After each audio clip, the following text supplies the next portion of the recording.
Use their passion, energy, and intelligence to take action on sustainable projects.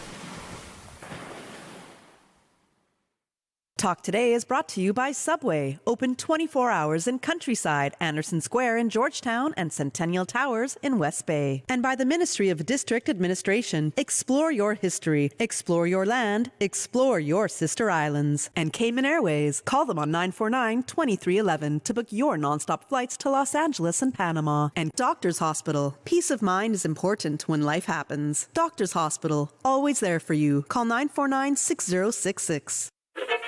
But I do have some questions.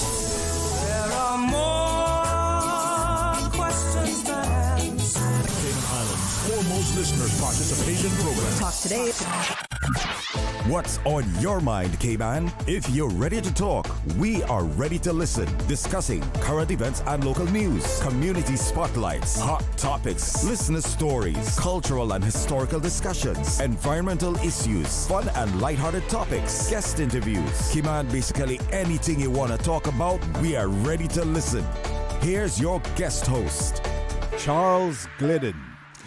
Coming up next, let's hear what's on your mind. It's your show, so pick up the phone and let's chat. Talk Today, next on Radio Cayman. Stay with me. Talk Today is reminding you to avoid any statements or comments which are abusive, derogatory, malicious, or defamatory. Do not use indecent language or make any statement that is false or misleading. Call 1-800-534-8255, 949-6990, 949-8037. Or WhatsApp us on 925-3261. And now, back to Talk Today. Good afternoon. Welcome to Talk Today. I'm Charles Glidden. Oh, it's another beautiful day in the Cayman Islands. Well, there's some gray clouds over Georgetown here. Forecast calling for showers, but hey, it's still been a beautiful January day here. Yeah. So far, anyway.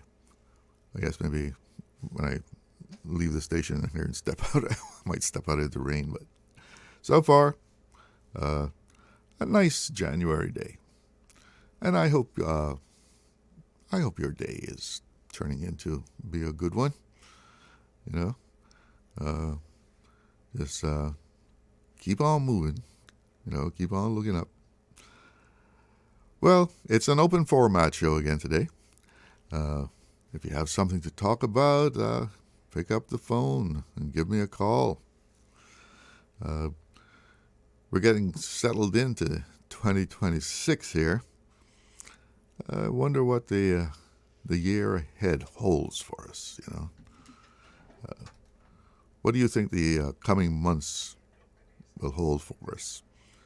Do you feel 2026 will be a good year for you, your friends? For me? Are things looking up in 2026? Well, projections call for Cayman's economy to continue growing, but what does that mean for you? Your thoughts. We have a call. Let's see what this person is saying this afternoon. Hello, you're on the air. Good afternoon, Mr. Charlo. Hi. How you doing today? I'm doing all right, and you? Well, I tell you, if I was, I don't think I should say that. No, I won't bother say that. But I'm trying to follow the rich man. You're trying to follow the rich man? You want to do right. what rich people do? Well, I can't follow the ones that don't want anything in life. So I gotta try to follow, at least try. Yeah. Try to follow what he's doing a little business, and as I was saying a couple of days ago, it's a good time to start a business. It's a good time. Now is a good time. With all the price increases and everything else, I can do like what I used to do before. therefore offer better prices and great service, etc., etc. You know? Yeah. And people have been so good. The people have been so good to me here in Cayman, Mr. Charlo. I tell you, I just got to thank God for them all the time. You know. I'm glad to hear you being treated nicely. Yes, sir. Good old customers, boy. I tell you, they've been treating me very well for quite a while. So you think it's going to be a good year? I think 2026. I think it'll be a good year for a lot of people locally as well. I think so. Very, very, very good year for a lot of people locally. I think people will become smarter and do different types of businesses and do things in a much more intelligent way. I think the economy will just grow and grow and grow, and people will become much better off no matter what happens, at least no matter how they're being fought against. Because, I mean, what I'm saying, too, is, Mr. Charlie, it doesn't make sense to be fighting against a rich man.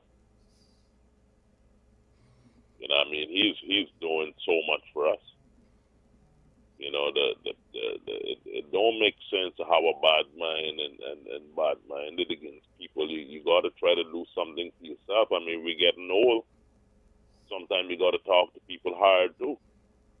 We're getting old and try, and we got to try to secure our future instead of making all these efforts trying to stop people from making it anywhere. All that effort that they're making doing that, they could be trying to start a little business or two. Not only one business. Well, try to one at a time. Yeah, that's what I'm saying. At least something. Try to do something, Mr. Charlo. You know, instead of putting out so much effort. Let me try to stop this one. Let me try to stop that. How you gonna do it? You know, how are they gonna do it? You know, so I don't believe in that. I don't believe in that kind of thing. I believe in and working together with people and trying to help people. And when you help people, people will help you. Am I right, Mr. Charlo? Yeah. Well, you know, you show kindness to people. You know, they will return it. What they say, if you're charitable, you'll get it. Get it coming back to you. Yeah, and I guess that's karma, right? Yes, sir. And readjust and put a smile on their face and stop being so sulking and spread some joy instead. Spread some joy. Be ye of good cheer. You know, as my little poem would say for Christmas. Be ye of good cheer. No, I'm serious, Mr. Charlie. People got to do better, man. I mean, I'm serious. You know, it's really shocking to see what has been happening. So for this year, I think people should try to mend their ways, and try to be like you said, a little more charitable, a little more loving and kind, and go out and enjoy life instead of living in hell and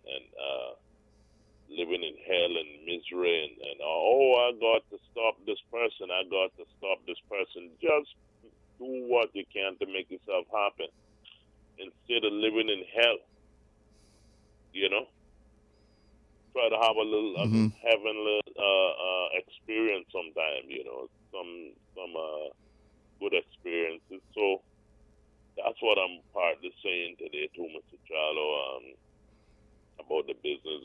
I believe in following what the rich man is doing. He's my leader, and I am his follower. Am I right, Mr. Charlo? Well, you know, if that person, you know, it depends really how the person became rich. Because people can become rich doing good things. They can also become rich doing bad things.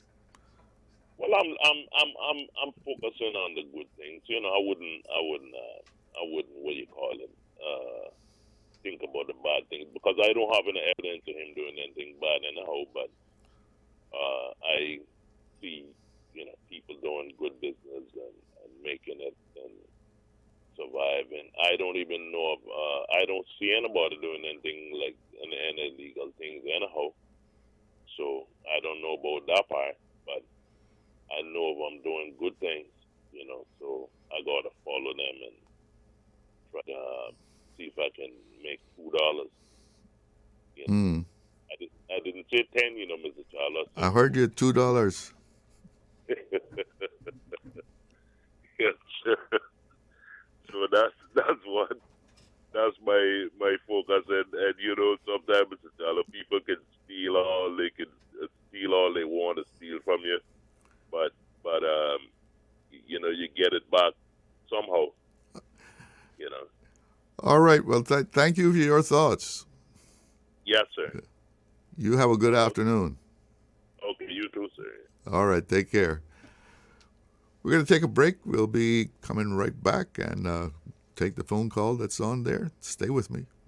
Did you know that Doctors Hospital provides urgent care services 24 hours a day, 7 days a week? And Doctors Hospital's urgent care physicians have access to the most advanced MRI and CT imaging in the Caribbean, providing reliable diagnostics when you need it most. When you need quality urgent care for an illness or injury, Doctors Hospital is here for you 24/7. Whether it's a migraine, chest or abdominal pain, shortness of breath, broken bones, or another urgent need, Doctors Hospital at the top of Walker's Road. Urgent care right now.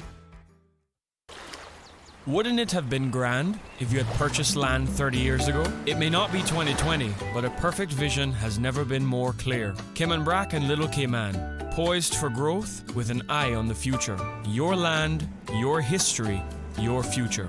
Discover all that our sister islands have to offer. Radio Cayman's Talk Today.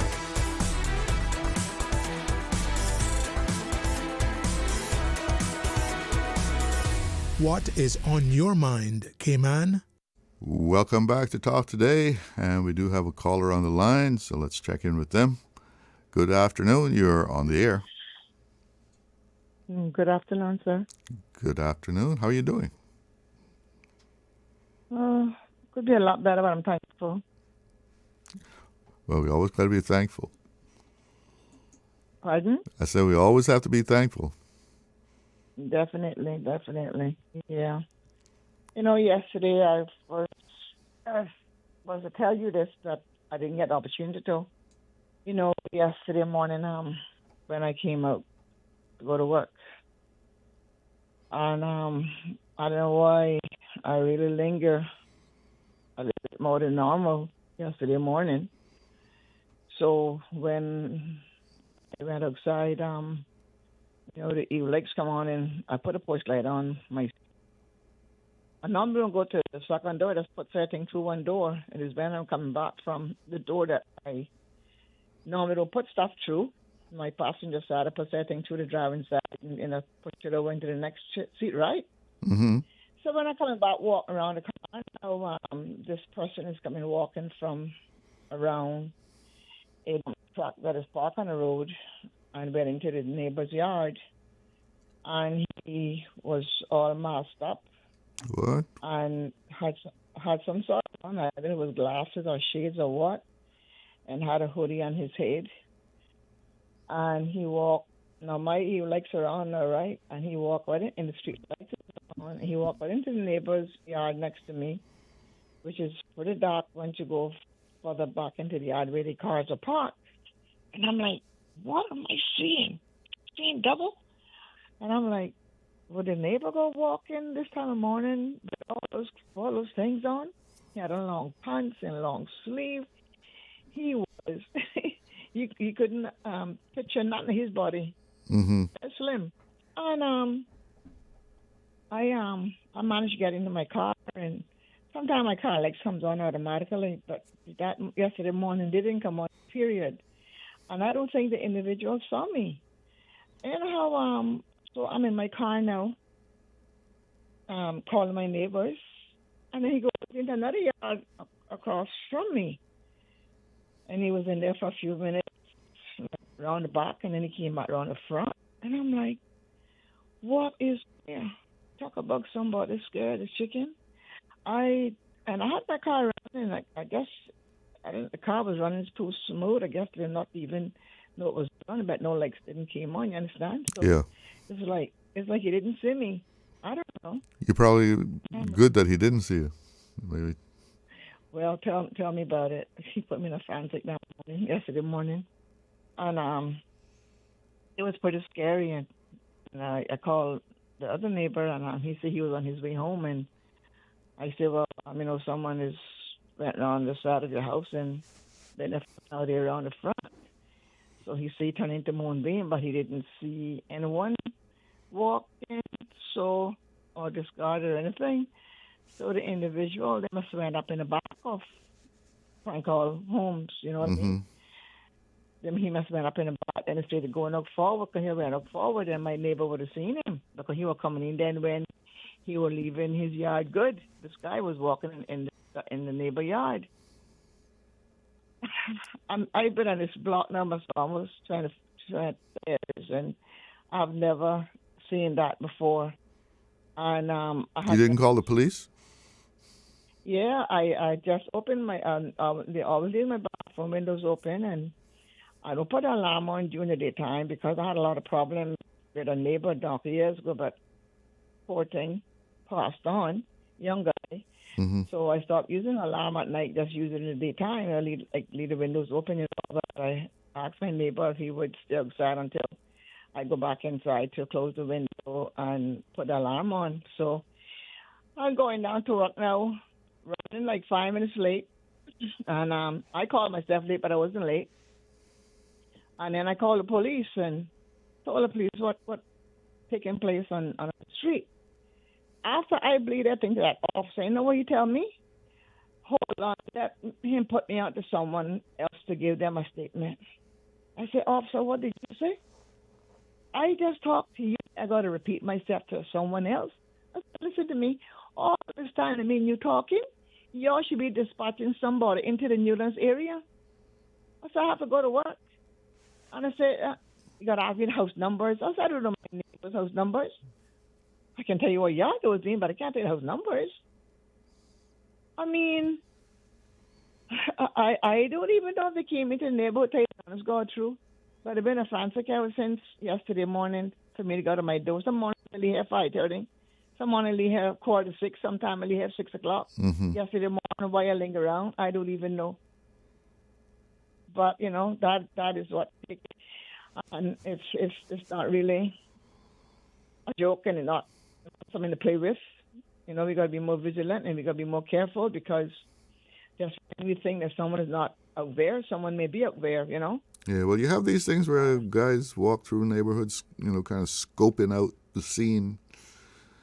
Well, it seemed like that what looked like yesterday morning. Yeah. Because my light was on, and the street light was on, but yet he still went into that yard there where the cars are parked, and it was in a dark area, I would consider. And then my neighbor that he went into, the lights didn't come on in the yard, period. And I asked my neighbor when I spoke to him, I said, your Eve light didn't come on. He said they should have. But I believe what he probably did was walk away from the Eve light so it didn't come on. So, if you step in the yard, it's supposed to come on. So probably that what took place. But Mr. Glidden, tell me something. We have opened up this island to, what the initials are, GPLT or whatever the heck it is. Chat GPT? But, pardon me? Is Chat GPT, is that what you're talking about? No, the gay situation. The gay situation? Gay. Oh, the LGBT, yeah. The LGBT. I don't even want Lauren to pronounce it or Lauren initials. I went to a restaurant on Saturday, and there's one working in a restaurant and dressed as a woman. And I want to know where these people, what bathroom do they use on our island? And then I was at a That I don't know. we had one came to the craft market the other day, and the girl looked at me and I look at her, and I'm like, for real? And then after they left, we talk, and I could tell by his muscles off his back, his leg, and just say, what that is right. I said, I don't want to even believe that what I just see is real. It was unreal.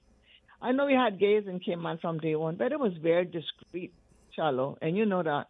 They were very discreet with it. Well, I guess they had to be.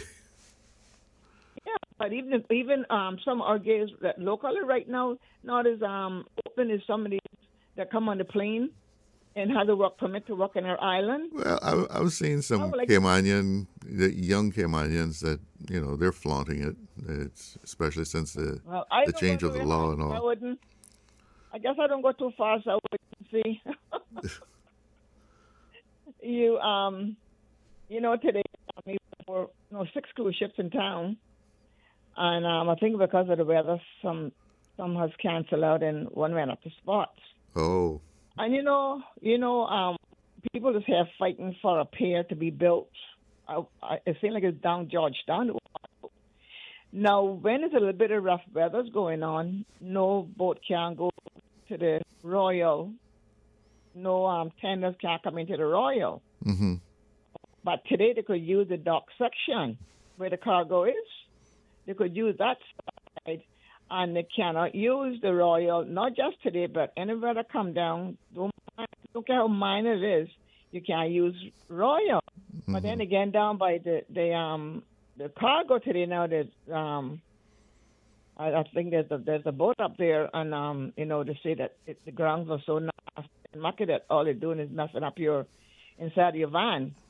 They know some dock around there, and I said to them already, long time ago, if we're going to use this place, it's got to be some sort of cleaning up to be done before these boats come in, and we as workers come down and pick up these. Because right now I can show you pictures of what has been taken to my car. Yeah, and this is the time of year that you would use spots, right? And this is the time of year that you use spots, and they refuse to upgrade spots. I didn't even go up there to see what it even looked like. I didn't even cross there when I came home. I just came to the back road. But I'm not here criticizing nobody. I am just saying that you can either do it right or don't do it at all, and just give a nasty treatment, bad service, and then government continue to collect the tax from these cruise ships that comes in here. You got to have proper everything for when these guys come in. They're crying about a pair. Even if we get a pair, talk up if we got rough weather. And if it's raining, they're going to get wet standing on the pier to get onto the boat. Well, if that's the alternative dock or landing, we should have it, decent. That people aren't going to be messing up their shoes and stuff, and then, like you say, bringing it into your vehicle when you're going to transport them. It doesn't paint a very good picture of the Cayman Islands. And it's still happening because I made a big issue of it down there some time ago at the Royal. Still walking in fine sand and water running across some pipe to the other, and taxis are still dragging that mess into the keeping it before everything happened in the morning, 6 o'clock, 6:30, I guess. Now to me, it's not even being cleaned no more. And now the dock now that today is filthy, dragging a lot of dirt into cars down there. We got to do better than this, man. We talk about product. We need to sit down and wonder and ask ourselves, what really is Cayman product for this island, for our tourism? But I remember people saying, tourists, that one of the things that they were impressed about Cayman was how clean the place was compared to other places that they'd been on their cruise. I agree with you, because this all last week, the few people that I had, They say a Cayman is very clean. It looks very stable. Yes, it is to a degree, but your first presentation coming off of the boat and then getting into a taxi and go and do a tour, it got to be good from the beginning to the end. Mm-hmm. I know they may say something, they don't say it to me, but I'm quite sure they have the little dog say, well, I just step off of this tender and look at how I have to step in water and it's pretty mucky and all that kind of stuff, you understand? Yeah. I don't know if they are that eager to get here, just crosses their eyes or what. But when they taught that into your car at the end of the day, let me tell you something. You ain't made enough money to clean your car back. You hear me, Mr. Glidden? Yeah. Yeah. They say the Cayman is nice and clean. It is clean to a degree, but you could do a whole lot better. Well, especially where the tourists are coming off the tender. I mean, make it presentable. Exactly, and up at the spots. They know a boat was going. Boats were there today. How many? I don't know.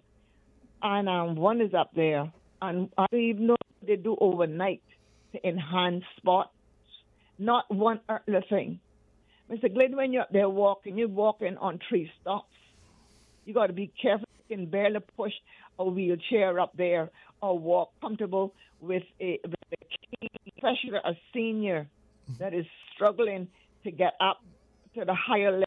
You mean there's no defined pathway where people are not going to be tripping over things and all of that? You live up the street. Next time you're crossing up the street, just go take a little drive into the sports dock and wait for yourself. Sleep. Okay. When I come to this. No, I mean you visit these places in your work, so. They got a little dock down there. It has a high rise to get up now to the upper part of the dry land of where the pier is at, where the dock is at. You understand? Yeah. And you got a huff and puff.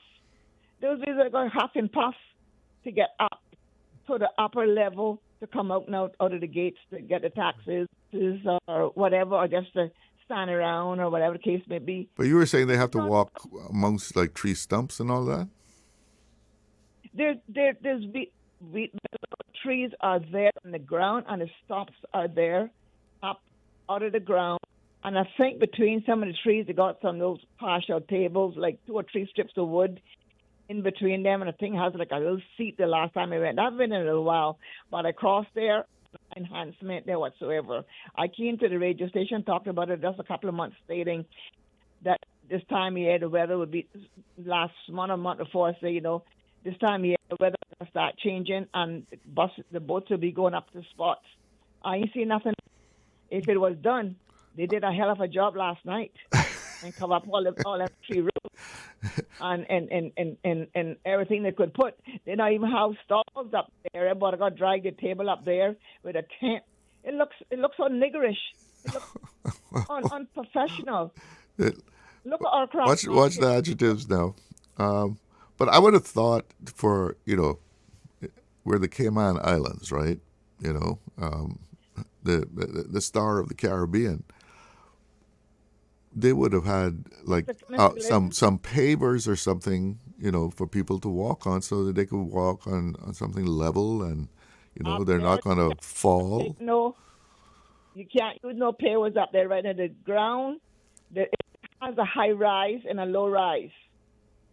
It would have to have propping with a handle, a rope handle to take yourself up to the higher part. And when you go back to the ship, you still take that step and walk on that and hold that rope or that handle of a metal handle or but it should be some support onto that walkway, a nice post cement to go down to the boat and come up from the boat. That you don't have to mess with these stumps. Yeah. Around there. There's too many tree stumps there. Those trees are sitting there. And it's not going nowhere. And they ain't doing nothing up at that spot stock to keep that enhanced all year round. They know this time of year that when the weather change, they got to go to the spot. Yeah, that's where the ships go. There. And it should be upgraded at all time. It should be secure. No one should be able to go in there on a daily basis and feed the chickens and eat their lunch or just park up there. It is part of Port Authority. The gate should be closed. It should be kept closed at all times when there's no ships up there. Well, listen, I've gone past the break time, so I got to get my break in before it's too late here. All right, cool. Good talking to you. Have a good afternoon. Good. We'll be right back. Accidents and illnesses can strike without warning. Ouch! When it comes to urgent care, every second counts. At Doctors Hospital, we have a dedicated team of experienced doctors and nursing staff available to you 24 hours a day, 7 days a week. Don't waste time in an overcrowded emergency room when you need urgent care. Whether it's a broken bone, a severe infection, or a sudden illness, trust in Doctors Hospital's unwavering dedication to providing the best immediate care. For complete urgent care when you need it the most, choose Doctors Hospital, located in Georgetown, 16 Middle Road. The National Road Safety Committee is reminding the public that e-bikes, scooters, and similar transport devices are covered under Cayman's traffic law. This includes electric and pedal assist e-bikes, electric scooters, seated scooters, mopeds, segways, and other motorized personal transport devices. If a device is mechanically powered and used on a public road, it is treated as a motor vehicle under the law. Riders must be at least 17 years old, hold a valid Category 0 or Category 2 driver's license, and ensure the device is roadworthy, registered, licensed, and insured. Vehicle inspections are available at DVDL's Crew Road and Breakers locations. Enforcement of existing laws begins January 16. Details are available at dvdl.gov.ky. Radio Cayman's Talk Today.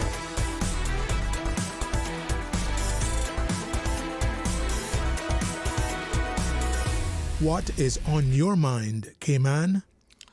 Welcome back. And if you do want to give me a call, the numbers to call are 1-800-534-8255. That's courtesy of Flo. That's toll free. Other numbers to call, 949-8037, 949-6990, and WhatsApp 925-3261. You can give us a call, shoot us a message, whatever you feel like. And, I started out asking about how you felt about 2026. Was it, or is it going to be a good year for you? How do you feel? You feel, optimistic? You think it's going to be a good year for most of us, for the Cayman Islands in general?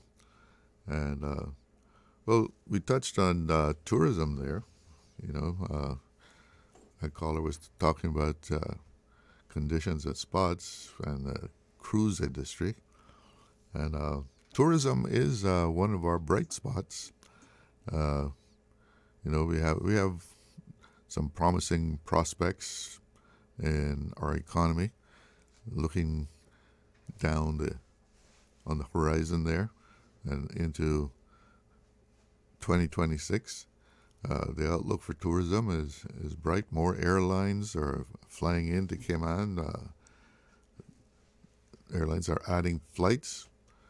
And, of course, that means there's demand for Cayman, because they're not going to add flights unless they know,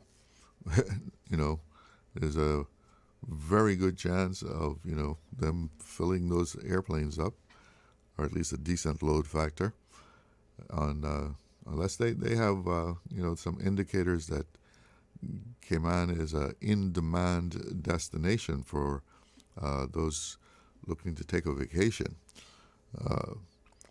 And tourism, a lot of people say, well, I don't work in tourism, but a lot of people, even if they don't work directly with tourism, benefit from the tourism dollar, of course. Our tourist visitors are part of the reasons we can have a variety of grocery stores in Cayman. It's not a lot of places with our population that have the choice of grocery stores that we have. I'm sure you've seen tourists in the grocery store shopping, stocking up for their 1 week or 2 weeks, whatever they're going to be here. I remember my dear friend, Morgan DaCosta, who left us much too soon. Morgan telling me, he was the Medak guy, right?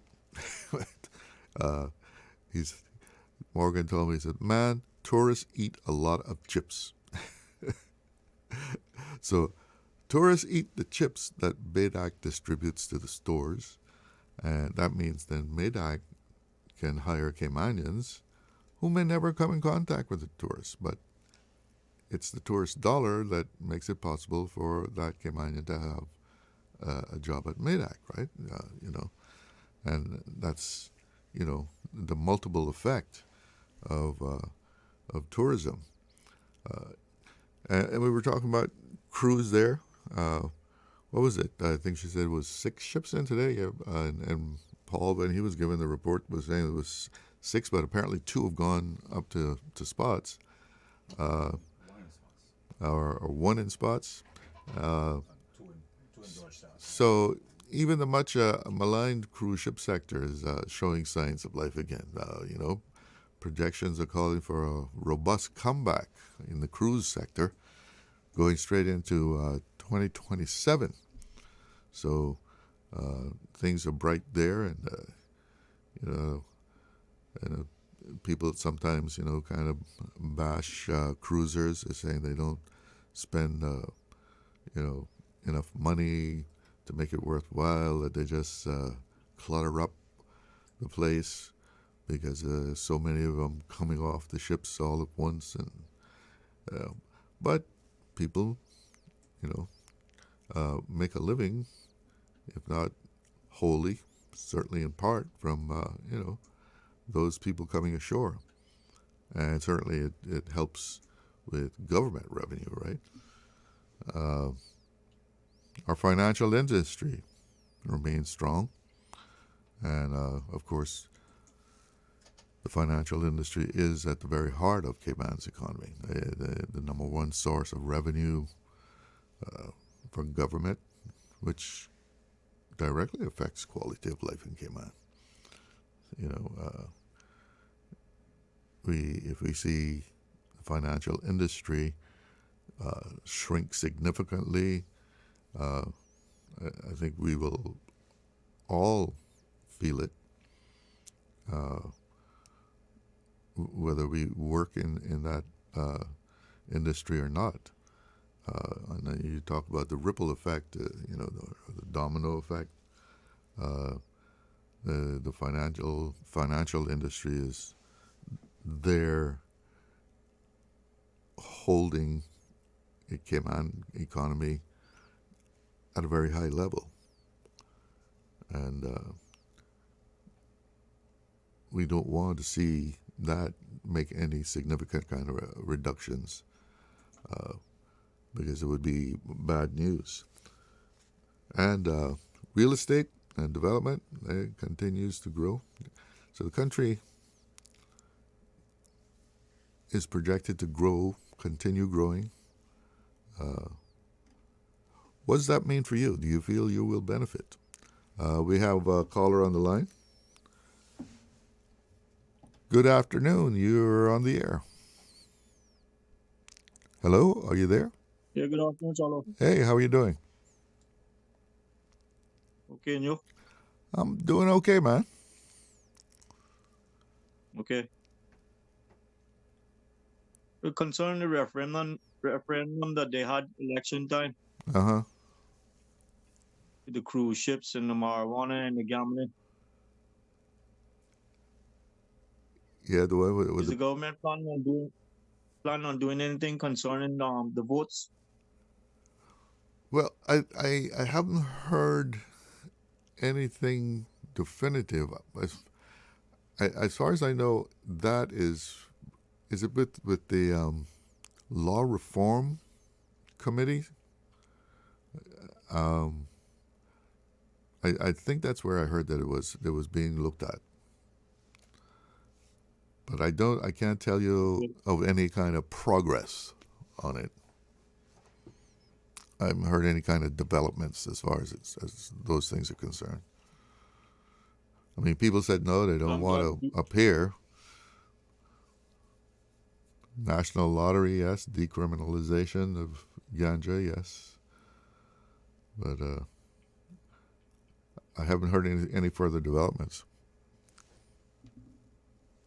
It's good they voted against the pair. That was going to cause a lot of damage. Yeah, well, I always thought that the question was so wide open that people hesitated to vote yes because you weren't sure exactly what you were voting for. It was so wide, so it's such a wide question that if you vote yes, you're giving a stamp of approval to what? Exactly what are you approving? The amount of corals and reefs they were going to destroy to build that was ridiculous.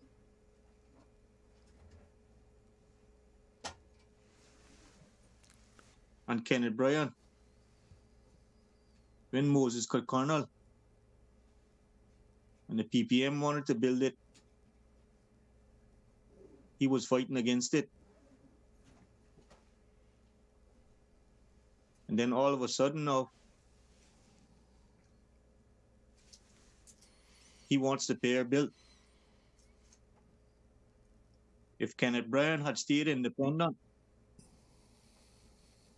and voted against that port, he would have still been the Minister of Tourism. And after all he went through with the PPM government, what they did to him, that was a big mistake he made when he joined them.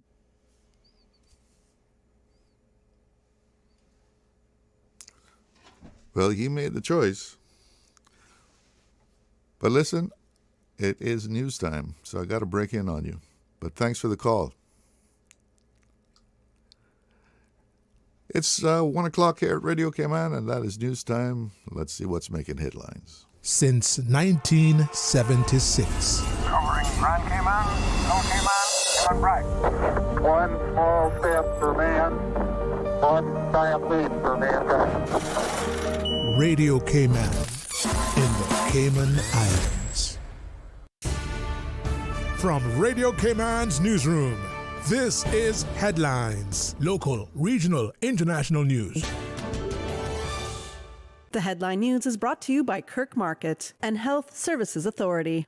With your latest headlines, I'm Elizabeth Charles. In a statement released today, the Ministry of Health, Environment and Sustainability announced a new Animals Exemption for Purpose of Conservation Order 2025, creating an official cat pound at the Department of Agriculture in Grand Cayman and enabling one on Cayman Brac. The order allows the Department of Agriculture, Department of Environment and members of the public to legally trap feral cats on private property with the owner's permission and take them to the pound where they must be held at least 6 days. During that time, owners can reclaim pets, which will be microchipped if necessary. Unclaimed cats may be rehomed, transferred, or humanely euthanized. The ministry says the measure is designed to humanely manage feral and stray cats and reduce predation on vulnerable native species such as brown boobies and blue and rock iguanas.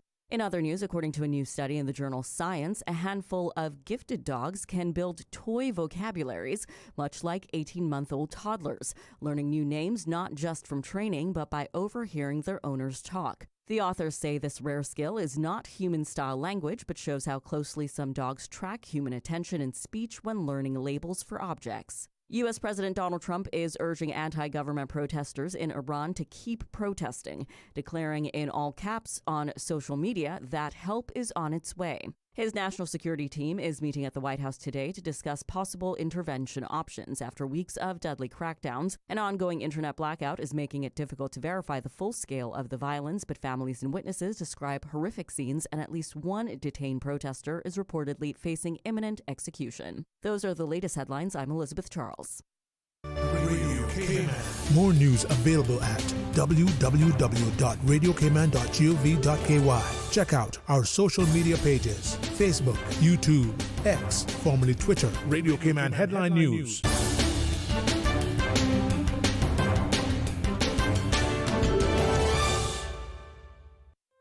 Looking for fresh, healthy food that's full of flavor? Then you've got to visit Kirk Market. Our dishes are made with fresh, high-quality ingredients. Enjoy vibrant mixed greens or satisfying pasta salads. Or try one of our delicious grill options like blackened chicken, spicy beef steak, or grilled salmon. Looking for something light and flavorful? We've got sushi rolls and poke bowls prepared daily. And don't forget to explore a hot bar or Billy Fresh salad at the Salad Bar. Stop by Kirk Market today for breakfast, lunch, or dinner and taste the difference. Eat well, live well with Kirk Market.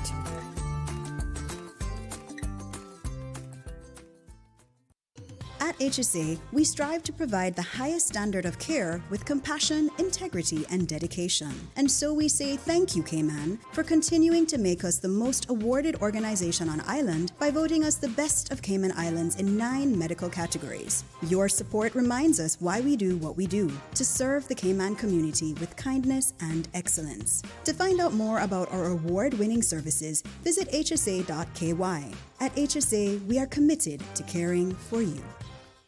Radio Cayman is pleased to feature this special Sister Islands historical vignette brought to you by the Ministry of District Administration and Lands. Explore your history, explore your land, explore your Sister Islands. James William Algernon Ryan, JP, 1913 to 2007. Mr. Algie Ryan served for 17 years as head teacher in Cayman Brac. He also had a night school and taught commercial subjects, including typing and accounting. He later became a realtor, an attorney, and an insurance agent. He is today the longest-serving realtor in the Cayman Islands. He operated a weekly boat service between Cayman Brac and Little Cayman, transporting mail, cargo, and passengers. Later, he was a director of Little Cayman Enterprises, the company that developed the Southern Cross Club, the first guest facility on Little Cayman. In the early 1960s, he leased land and oversaw the construction of the Edward Bodden Airfield in Little Cayman, which is still in use today. He served for a time in the Legislative Assembly as a nominated member. Radio Cayman is pleased to feature this special Sister Islands historical vignette brought to you by the Ministry of District Administration and Lands. Explore your history, explore your land, explore your Sister Islands. Radio Cayman's Talk Today.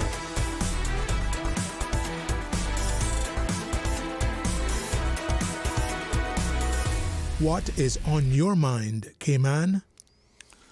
Welcome back. Let's take a look at the weather here, the current conditions.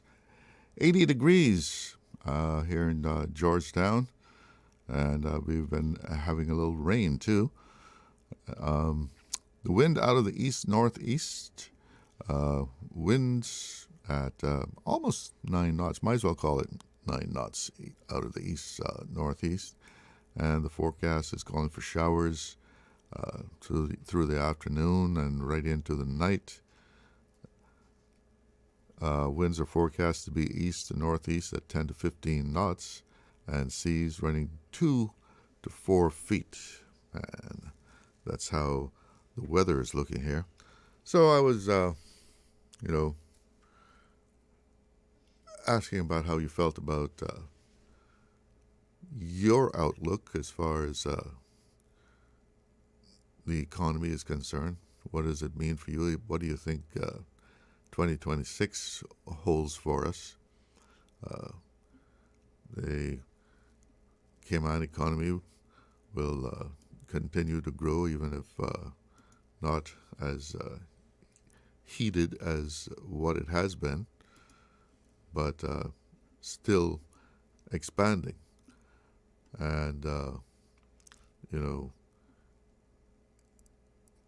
even the forecast for things in the financial industry, still strong, holding steady, and growth continues. Of course, a lot of people still very much concerned about inflation, and that continues to nag at us. It's when we go to buy something, it's always amazing. Like, wasn't this less expensive last week? Yeah, seems like every week there's some kind of little increase there. We have a caller on the line. Good afternoon. You're on the air with Talk Today. Good afternoon to you, Charlo. Hey, Mickey, how you doing? Just fine. I can't complain for an old man. Just a little matter of information. I don't think I call it watch line. The toll-free line is working, the 1-800. I've tried it several times and can't get any answer. Oh, the 1-800 is not working for you? I just thought, no, it's not working for me. Okay. Tried several times now. Several days before I call the regular number. We'll have to check that out. Yeah, I listen to your calls people make. It's wonderful to listen to people's opinions, I call them, because we're all entitled to our own opinion. Mm-hmm. Of course, we're not entitled to our own facts. And I like that. I would like for people when they call, this is just my opinion. When I call, I always try to say that. I think. It's not necessarily what we think or what. I know a lot of people often ask me to say something and say, why don't you call yourself? And no, there's always some excuse. But the thing is this. When people call, I wish they would say that this is my opinion. Because it might not be the opinion of many. It might be the opinion of many. It might be the opinion of a few or whatever. But when I call, I say that. As I said before to you, I'm a realist. Neither an optimist nor a pessimist. But I like to be a realist. There are many things that I wish, just as an aside, is that they would teach much more about the war in schools to our children from you're about 8, 9, 10 years old or so, and especially in the older ages. Because it's so important in helping you to understand how the world has become shaped over the last 80-odd years. It's so very important that 5-6 year war changed the world forever. The only thing more important in changing the world was the birth and death and resurrection of Jesus Christ. But to understand the situation that we are in, and it helps us. It's a very complex situation, as we know we're in now. Things are tentative. Things depend on certain things unfolding and so forth every day. We speak about, Cayman. Many times, and I listen to your callers, and I'm well acquainted with several of them, I realize that they're suffering from the same sort of, if you want to call it an illusion or a desperation, hope, or whatever. We could go back to the days, say, as I said to you some couple of days ago, whatever it was, that I would love for us to be living in the late 60s through the 70s into the early 80s again. Alas and alas, that cannot happen. It cannot happen, and it will not happen. We're a very, very, very different Cayman. I can't stress this anymore. Completely different. And most places are that way, I mean, they're, Yes, I know that. They're not what they were 100 years ago, but some people came on. What we have changed more in the last 40 Oh, the speed years with which we've changed, yeah. Any country I know has changed in 100 years. Mm-hmm. When I get to Miami, I see old buildings that I know are way over 100 years old, fixed up and are still being utilized every day. We know that are 40 years old and say they're too old to stand up and so forth, so on. We know Miami has probably faced more hurricanes than we have in the last 40 years. I wouldn't doubt it. I'm pretty sure of that. Yeah, quite a few have gone through there. Of course, I know from Tallahassee and all that. But we have changed. To preserve our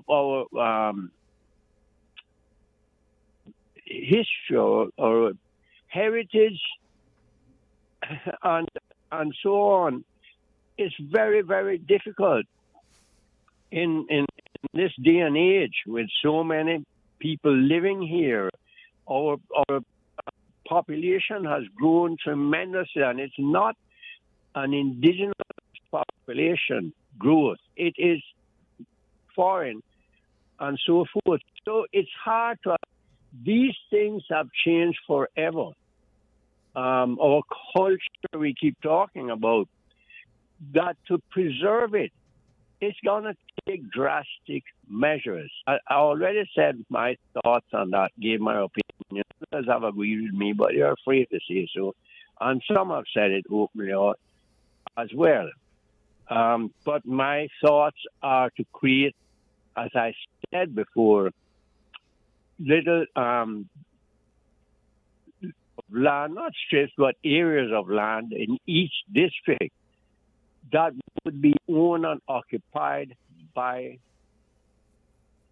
generational Caymanians, which is easy to identify, very easy. They can identify a country like the United States, so can be, and make special citizens of us who want to live there and work and do things there to preserve our culture.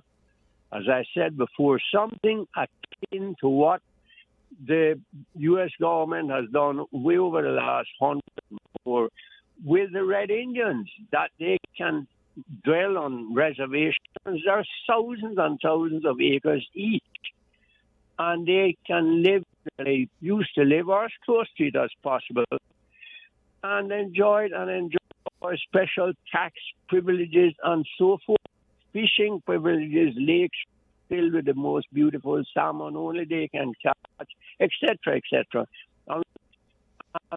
This is the idea. If we're talking about preserving our culture amongst the 140 odd different cultures that are here, and some are predominant now, and we're minority. Let's face facts. I know of no other Caribbean country where indigenous people are a minority like ours.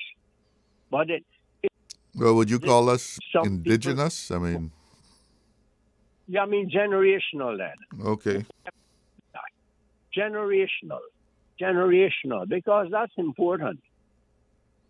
We know we weren't all here from the very beginning, so we have to accept some kind of a landmark, great-great-grandfather or so forth as a starting point for more, because that's a long time ago. But this, to preserve it, if we're talking about preserving our culture amongst so many, that because it has started to influence many of our younger people into a second generation where they're not really cognizant, they don't really know our culture as it is, and they're trying to preserve things that really didn't like older Cayman, or they weren't interested in that older Caymanians. But we don't ask someone, say, do you want this, or do you, before somebody comes in and say, this is how it's going to be, this is what we think you should preserve, this is what we think you know and you would like, and so forth. But you do have organizations like the National Cultural Foundation. You know. International for who? When we say no, not international. I said international. Cayman National Cultural Foundation. Cayman National Cultural Foundation. Yes, but we have that. Yes, I understand all that, but it still doesn't do this. What I'm saying sounds a little bit confused up, but it's very simple. I like for things to be simple.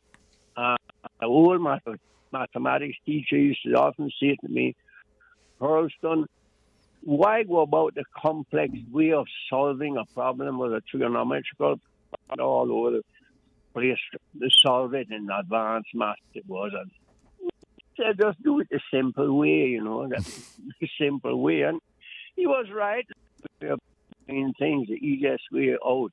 But we don't want to do that. We want to complicate it with a lot of verbosity and a lot of big 40-letter words and say this is how it should be and this is the standard international for whom and what the United Nations accepts. Oh my God, it's more confused than I am, which is difficult to accept.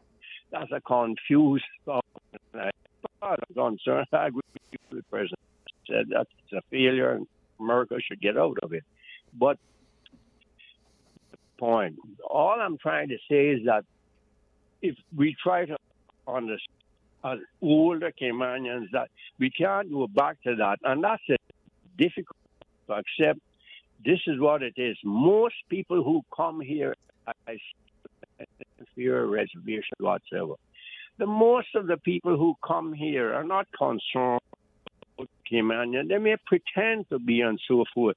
They come here to make money. Same what business people are in business for. They're there to make money for themselves and their families. That's it. So we're not going to go back to those days. About the best way we can survive and exist like this and try to preserve keep your culture and so forth.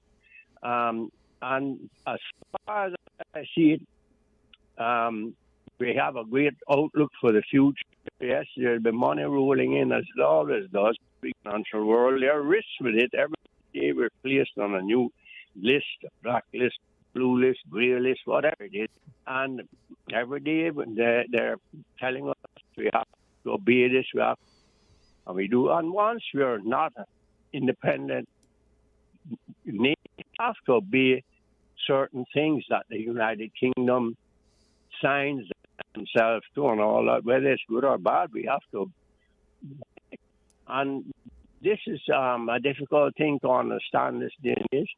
But of course, I would never approve whatsoever, not now at all, towards any components of that. We can push the envelope and get more autonomy.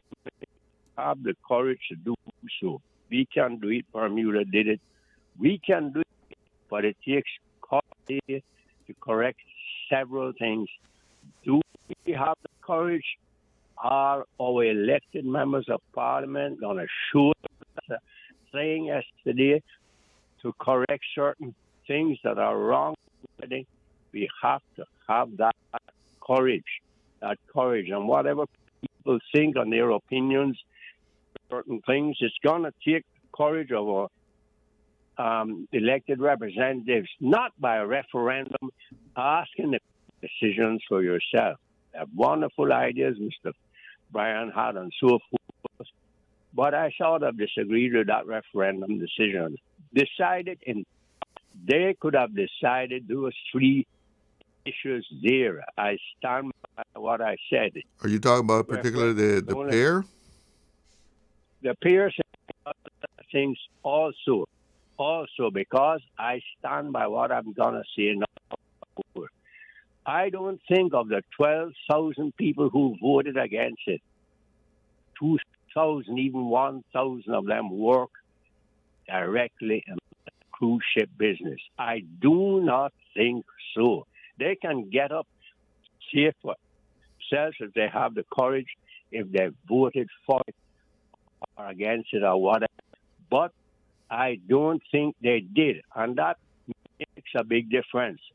Oh, it's only an advisory thing. Anyhow, that referendum, it's just an advisory kind of thing, like the board, what you call them, the councils, district councils would be. We let our elected representatives bear the burden of making decisions themselves, and you won't say, well, this is what you all said it, not me. No. You're elected there. say it. You say it. This is just my opinion. They've got to stand up more and say things without referendum. We can't run a country by referendum. I used to think so, but I no longer ever even think that way. I'm sorry I did. But this is my opinion. Let them get up, make those decisions, make it simple. Well, that's what we elected them or for, no. right? Yes, that's what we make those decisions, not we. We shouldn't be making God's sake. I mean, leaders are supposed to have the vision of what's good for the country. You know, That's why we elected you. So you get up and say yes or no in Parliament, and then we'll know where you stand. And so, not this rigmarole way. Really, that's what it amounts to, because it's just advisory, as far as I understand it. It's an advisory kind of thing. They don't have to accept it at all. And that's why, we were saying, where are we going with it? Why is there not put in the law, this and that and that? It may never be waiting on the other next election for them to say, well, we couldn't get it through because you stopped it, you didn't want it, you put forward some other bill, so we didn't have the time to get that through. You get the drift I'm talking about. But instead of saying immediately after elections, well, let's decide on these things and get it out of the way, what we're going to do about the results of the referendum, et cetera, et cetera. That's all I'm saying. Maybe it's a roundabout, confusing way to stand by. My opinion. Thank you. Have a wonderful day. I listen on. All right, Mickey. You take care. Have a good afternoon. Well, one man who's not afraid of expressing his opinion, and like he says, you're entitled to your opinion, but not your facts. The facts are just the facts. And I know some people will speak as if they're speaking of a fact, right, instead of giving an opinion. But we still want to hear from you. And it's interesting that even without, any future of a cruise ship dock being built, at least we don't see such a thing on the horizon as of right now. It is interesting that, forecasts are calling for the cruise industry to pick up again and even become, somewhat of a vibrant sector of the tourism industry. And I would think that, that says a lot for what we have here in Cayman, that even though we're not following the trends of, building, a nice pier where 2-4 ships could come in and, dock up there, and the cruisers can have the luxury of just walking straight off the ship, and if they want to run back on the ship, they can just, go back up there. People still want to come here. Yeah. Even if they got to be tendered in, they want to come to the Cayman Islands. And that says a lot for Cayman as a destination in general. And the qualities that we have that attract people to come here, we have to make sure to maintain that. And as one of our callers was saying, from what she sees at spots, that's not a very good impression when the ships have to go up there on a day like today, because it's rough in Georgetown. And when they come ashore, it's less than what you would call presentable from her point of view and what she was describing, But I think a lot of tourists they come here and like I say, they were willing to be tendered. And Cayman is not the only place that happens. Someone was telling me that they went on a Mediterranean cruise and they went in tenders also at certain ports. And they're willing to do that because of what they know is ashore. They know it's a safe place. And trust me, that counts an awful lot when you're traveling and you are going to a place and you feel comfortable, you feel safe, you're not going to be mugged, someone's not going to be picking your pocket or trying to rip you off somehow. If you feel good about being in that place, you want to go. I mean, a lot of places have nice beaches, clear water, but when you go there, you mightn't particularly feel safe. And some of the things that we hear about what is going on, say, down at a public beach or even just along the beach, we have to make sure and keep what we have so that the tourists keep coming back. Just like yesterday, someone sent a video of the restroom facilities at Public Beach. It was not a good picture at all. We have to make sure and maintain those kind of things. And, if it takes having attendants there to make sure the place is kept nice, clean, and people aren't going to vandalize it, then let's do that. Because if we make things deteriorate, people start looking someplace else. We have to take a break. Stay with us. Be right back. Did you know that Doctors Hospital provides urgent care services 24 hours a day, 7 days a week? And Doctors Hospital's urgent care physicians have access to the most advanced MRI and CT imaging in the Caribbean, providing reliable diagnostics when you need it most. When you need quality urgent care for an illness or injury, Doctors Hospital is here for you 24/7. Whether it's a migraine, chest or abdominal pain, shortness of breath, broken bones, or another urgent need, Doctors Hospital at the top of Walker's Road. Urgent care right now. Explore your history. Explore your land. Explore your sister islands. The ultimate staycation experience. Your culture, your freedom. The land that time forgot isn't gone. It's your sister islands. Discover all that our sister islands have to offer. Hey, new drivers. Don't just drive, drive smart. Cineco and Inspire Cayman's Safe Driver program will show you how. Get real-life simulator training and classroom sessions to help you gain experience, stay alert, and avoid accidents. Learn to recognize risk, manage fatigue, and make smart choices behind the wheel. Certified participants may even pay less for Cineco motor insurance. Learn more and register at cineco.ky. Cineco, keeping Cayman covered.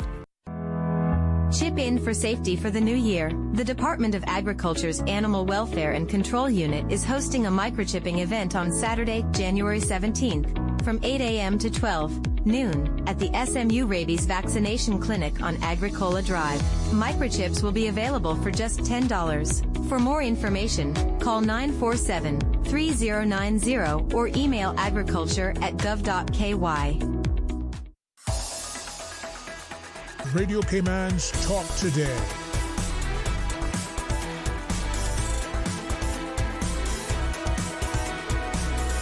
What is on your mind, Cayman?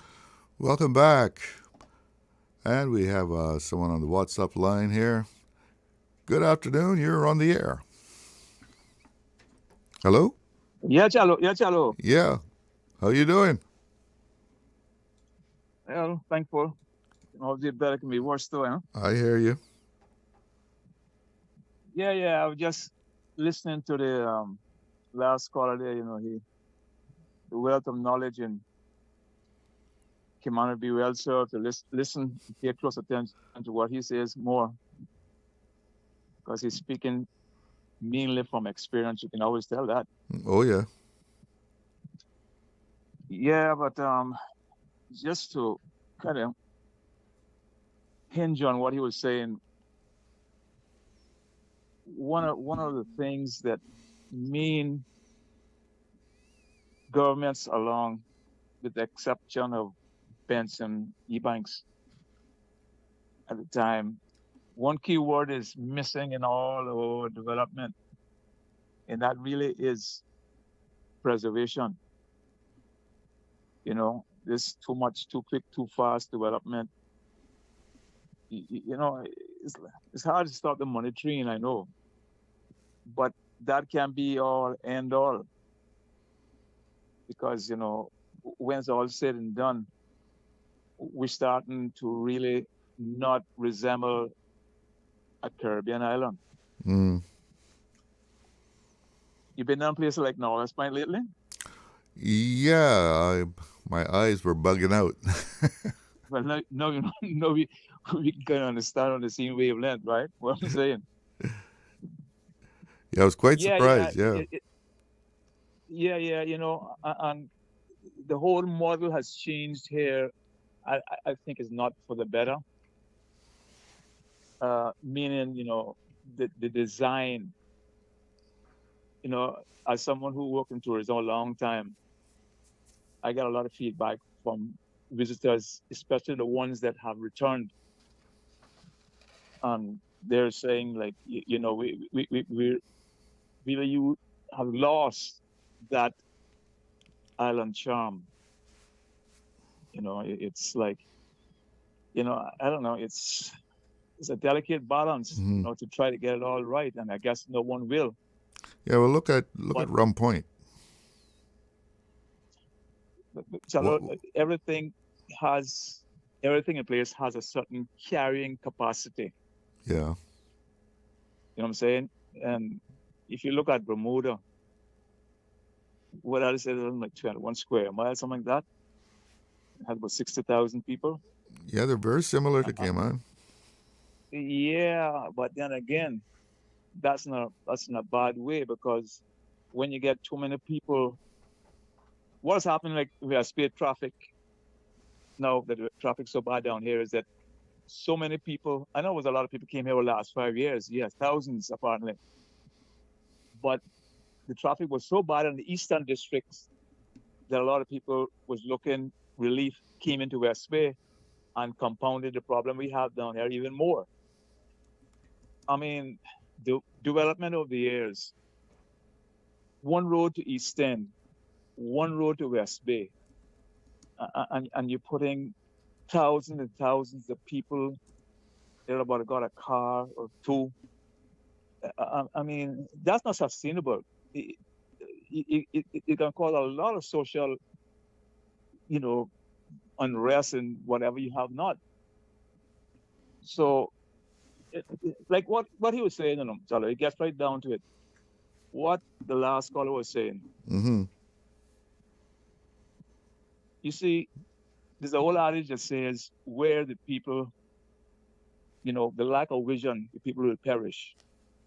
But you can add on to that, where there's a lack of vision and will.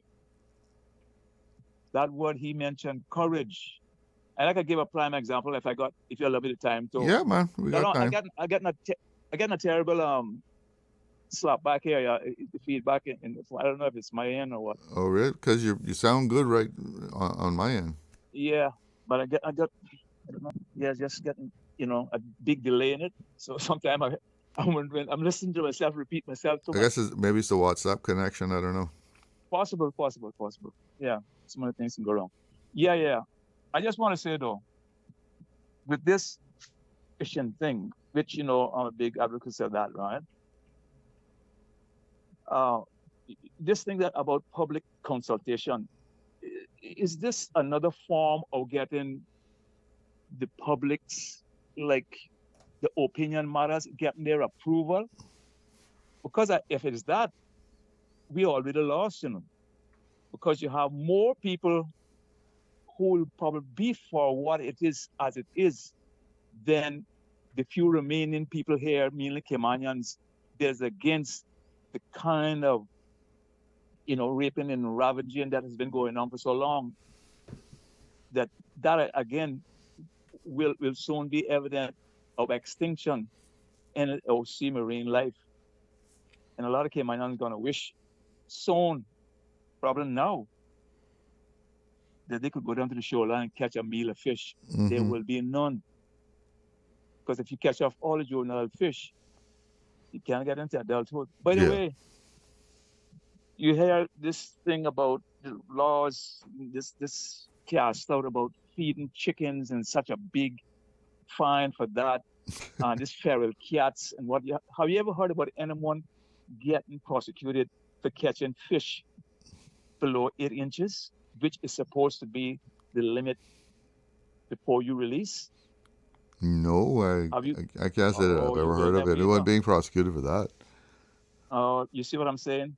There's a lot of laws, but not much justice. That has been said, and it wasn't me who made that saying. It's just something I learned over the years.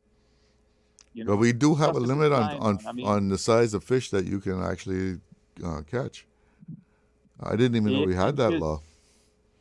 Well, it was in marine law, 8 inches. So much so that when I used to go fishing a lot, I used to have a stick that I would measure. It was 8 inches, and I used to measure the fish to make sure there was that limit. Anything else, I would just release. Good old days, gone never to return. But I'm just saying, though, these double standards and things that I see going on here like that, it can't be a happy ending. It will not be. For some, yes. But where there is social unrest, there will be no peace. Something going to give, and it's not going to probably be a real happy ending, Like he was saying, the politician needs to do what they have to do without really seeking, if they see something that's that what good leaders does, make unpopular decisions for the betterment of the people and the sovereignty of the country. Because in their vision, that's the right path to take. But Charlie, see, politics now is a popularity contest, and I don't want to step on these toes, and I want to try to be everything to everybody. Well, Jesus Christ, I understand, came here and they crucified him for that. So, politicians have to make the stand and just not, try to victimize people like me now, I guess, for speaking out against it, because that'll probably happen, which I learned a long time ago, that persecution we must bear. Not prosecution, persecution. Yeah. You know what I'm saying? Mm-hmm. So, and it's came on. People should never ever get that when I call in, or the man just called a while ago, or to your regular callers, I think it's their passion and love for this island and what we know it to have been, and to see the sudden change. I mean, change is inevitable, but why it's just almost like the floodgates is complete, like everything is so unconditional. You can't develop a country like that with everything being unconditional. People coming, bringing their bad ways, whatever. They don't leave them behind. So, you have guards, some stern guards at the gate, because we depend on our preservation, especially for tourism. The financial situation can be cleaned out in less than 24 hours. It came on from what I've been told by people who work in that industry. So tourism... Because it's all electronic. Yeah. It took a long time when Bahamas went down. That transition took a long time for the money to come here, because it didn't have the computers in those days per se. But that's not the case anymore. You know what I mean? Mm-hmm. Yeah, so Angela, all I can say is that the peace goes on. While you were talking, I was thinking, you're talking about how we have developed and the architecture, and like we've lost that island vibe. Do you think because our economy is a mix of being a financial center, a modern place, right? And tourism, that we have taken on Yeah, that kind of modern, developed country look. Yes, and last but not least, on what you said, yeah, that's perfectly good observation. But so another thing is the main reason I believe that we have taken on that kind of image per se is because mainly, and this has made Cayman more successful than if he had been placed strategically someplace else in the Caribbean. It's through our geographical location. One of the main reasons, and of course, our proximity to the United States and being on England, helps being stable. It's not seen as a republic, which the law change from day to day.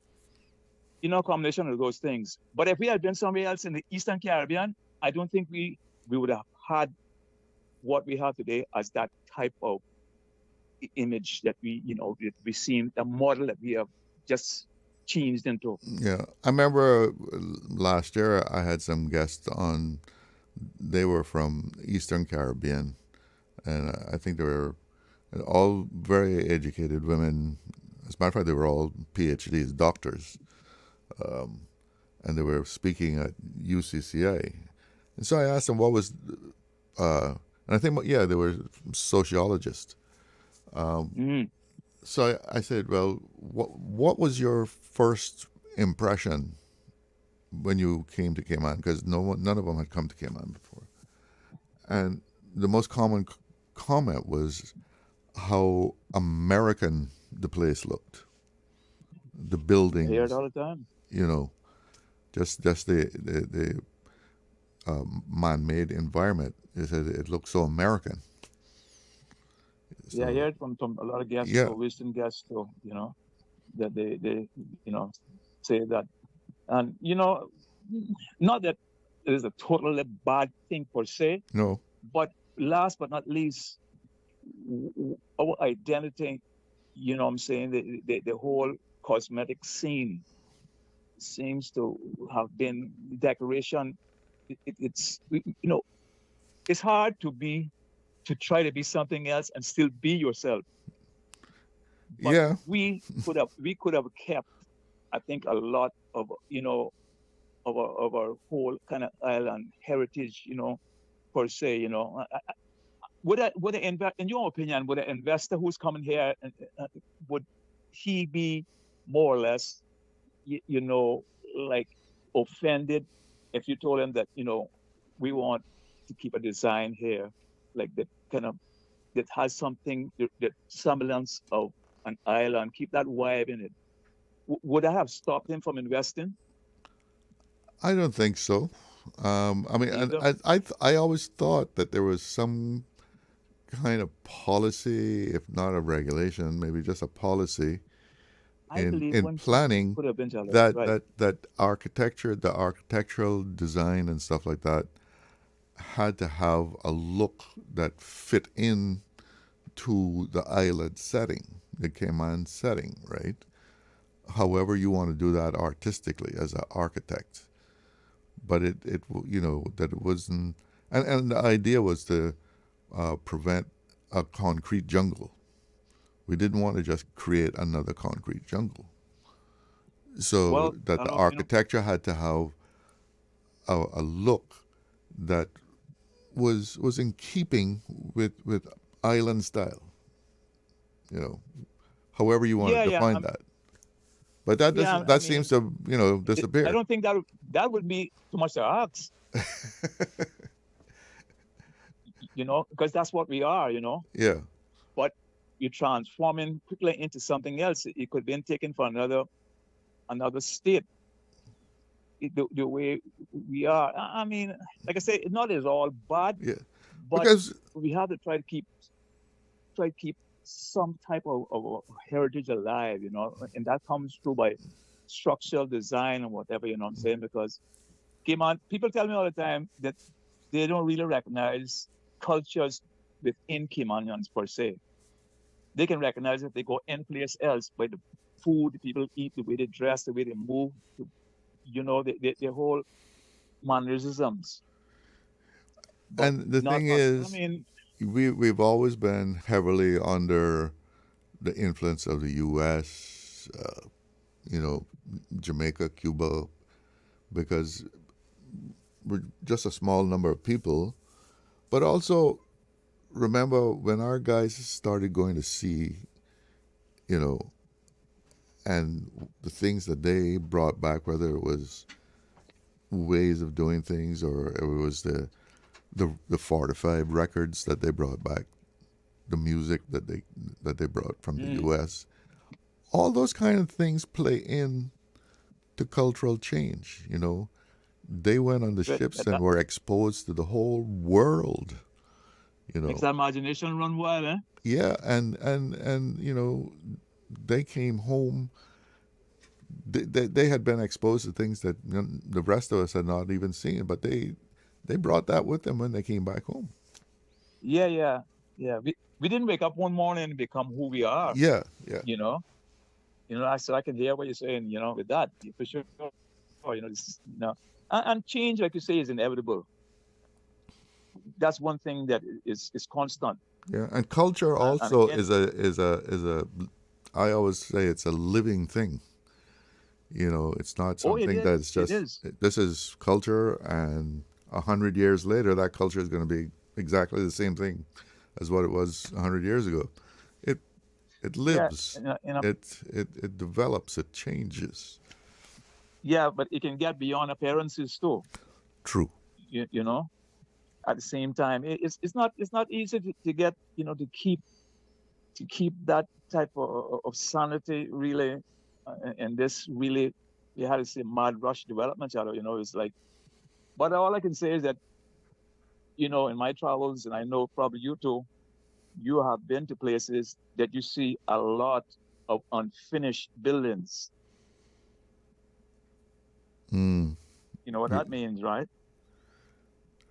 That somewhere along the line there, that economic boom started to crash, because what goes up must come down, except age, apparently.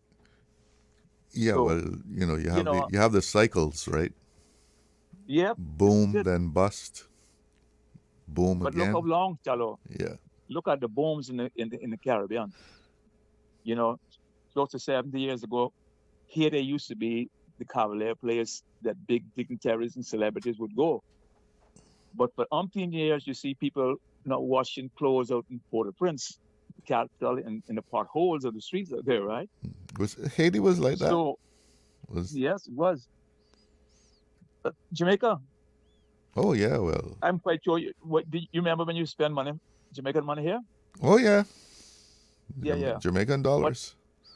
But if you speak to everyone the same way we have in this conversation now, most people of that age can relate to exactly what we're talking about.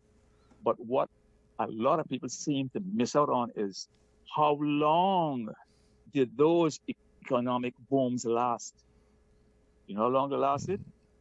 Between 40 and 50 years. And then the boom, that image changed. Then came to a point where it came full circle back again.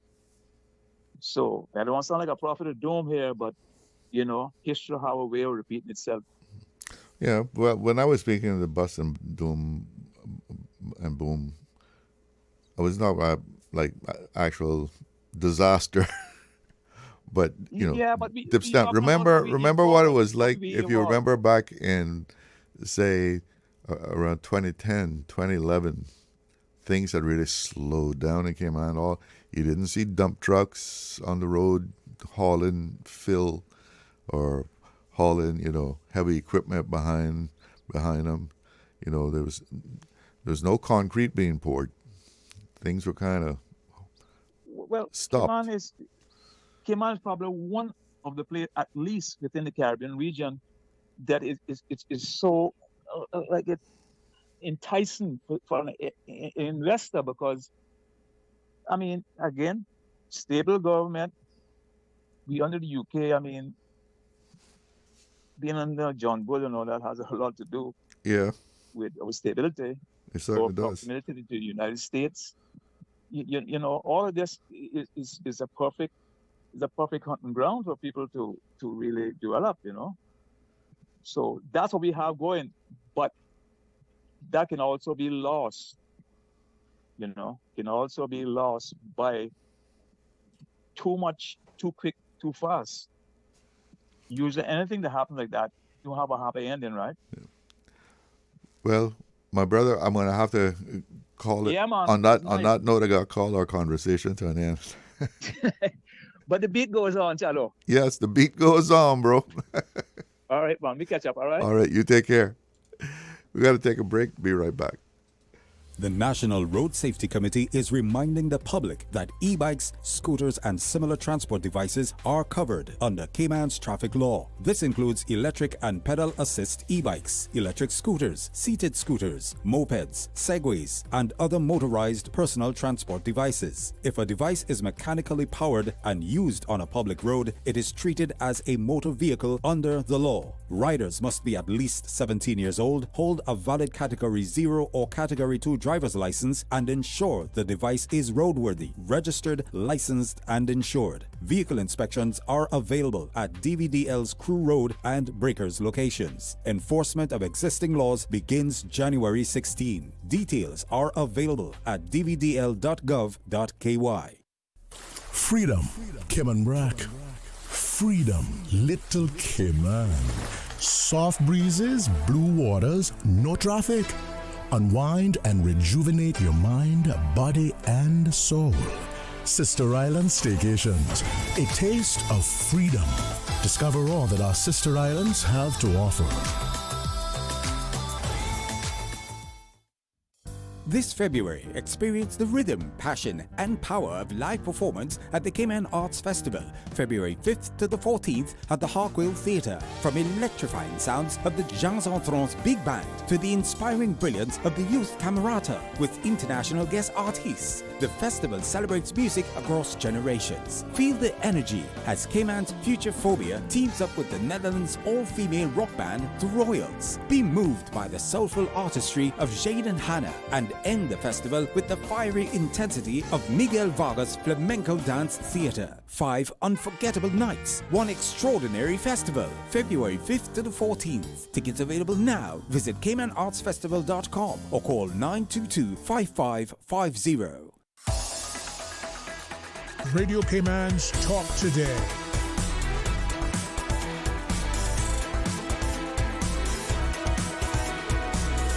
What is on your mind, Cayman? Welcome back. We're having some showers around the greater Georgetown areas. Some other areas still sunny.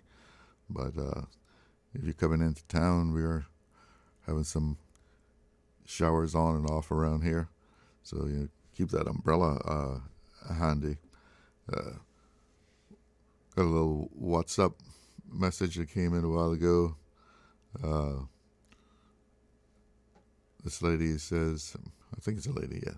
I know there are a lot of people who don't want to hear people talking about God, but oh, when God Almighty knocks on our doors, then we all will be so sorry we did not hear much more about him.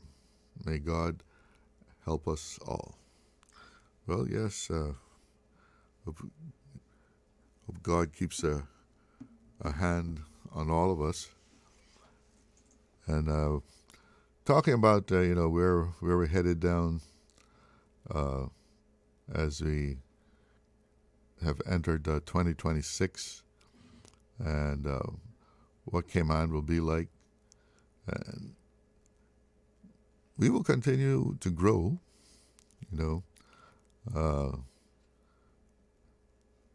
The different sectors of Cayman all look very positive. We, of course, have to be prepared to take advantage of the opportunities that present themselves to us. And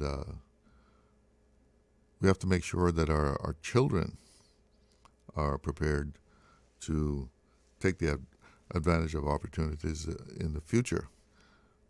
Because from what I've heard and seen, those who make growth, invest in growth, they seem to be positive on the future of Cayman. Of course, it doesn't mean anything if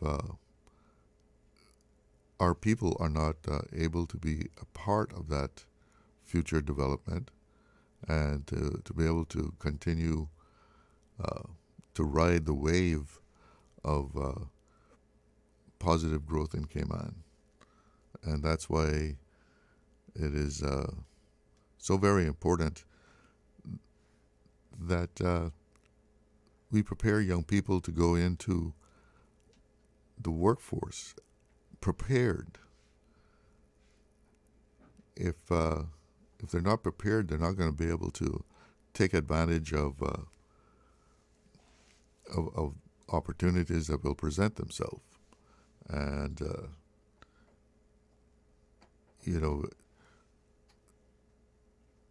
I read something the other day from someone who was saying that things like degrees from college and so forth aren't worth what they used to be. But still, education, proper training, and being educated or trained doesn't always mean, an academic degree, because there's a lot of opportunities in trades. There's a multitude of things that people can take advantages of to have a good life. It's 2:00 here at Radio Cayman, and that means we got to pause and check in with the newsroom. This is the People's Radio Station.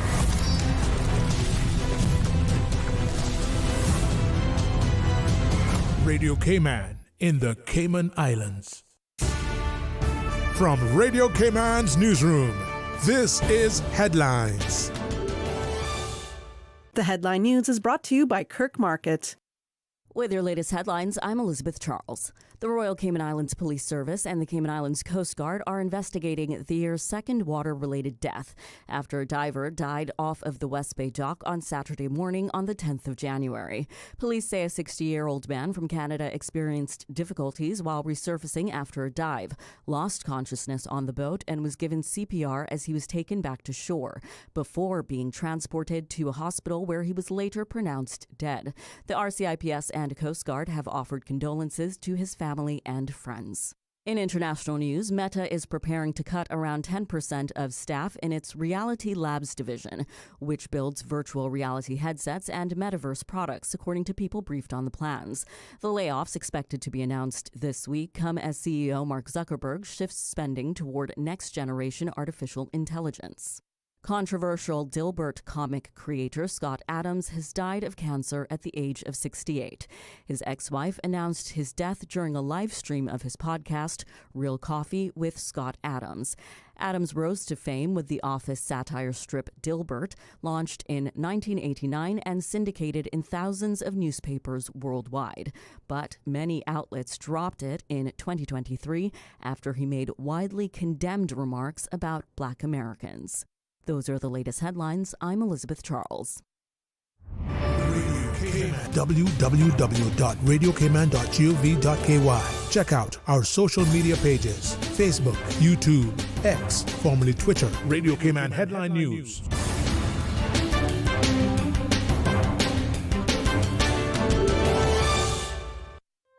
Looking for fresh, healthy food that's full of flavor? Then you've got to visit Kirk Market. Our dishes are made with fresh, high-quality ingredients. Enjoy vibrant mixed greens or satisfying pasta salads. Or try one of our delicious grill options like blackened chicken, spicy beef steak, or grilled salmon. Looking for something light and flavorful? We've got sushi rolls and poke bowls prepared daily. And don't forget to explore a hot bar or Billy Fresh salad at the salad bar. Stop by Kirk Market today for breakfast, lunch, or dinner and taste the difference. Eat well, live well with Kirk Market.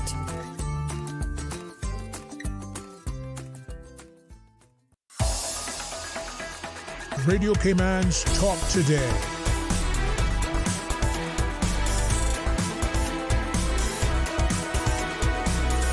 What is on your mind, Cayman? Welcome back. A quick look at the weather, and we've been having some showers here in Georgetown. The current conditions, 80 degrees, and wind out of the east now at 9, almost 10 knots. And the forecast is calling for showers straight through tonight with east to northeast winds at 10 to 15 knots and seas slight to moderate with wave heights of 2 to 4 feet. Well, let's go to the phone lines. We've got a couple of people that's been waiting on me. Good afternoon. You're on the air. Hello. Good afternoon again. Good afternoon again. Yes. Yes, I don't want to monopolize, far be it from me to hear waves, but I just want to say that caller who was just speaking, he reinforced the ideas of what I was saying about preserving the culture. Yes, I know culture, as you quite rightly say, is that it's a changing. It changes, it unfolds into many things as time goes by, and we don't expect our young people to enjoy the same things we did and so forth.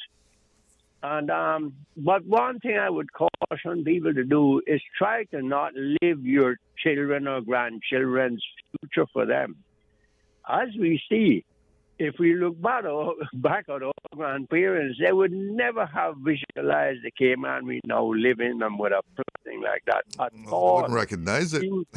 No, they wouldn't. And many people who left here 50 years ago and won't recognize Cayman. As you're saying, the difference in the architecture. Yes, many of those old wattle and daub houses withstood the fury of Ivan. I'm not asking this. I'm saying what I know. I saw them too. And yes, and you saw that. And by how they were built, on stilts and so forth, the water ran under them. And tremendous strength. The Arthur's built in 1897. That store there down in the sea. Really? It survived. And the buildings around it, concrete buildings, took an awful pounding. And this is what I'm talking about. There was some vision there as to the strength in the ironwood, etc., and so forth. But we have got to realize what I was saying is that people come here to make money. A lot of people come with good ideas and thoughts for Caymanians, but that is not the majority. The sooner we get that into our heads, is the better for us to understand why we have taken this change in our culture. One of the main reasons I stand by what I say right now, then I'm going to shut up. For all these buildings, one of the main reasons for it, the huge buildings, condos, hotels, which if we look at it, you might never be able to fill them or anything like that. That's not the important thing.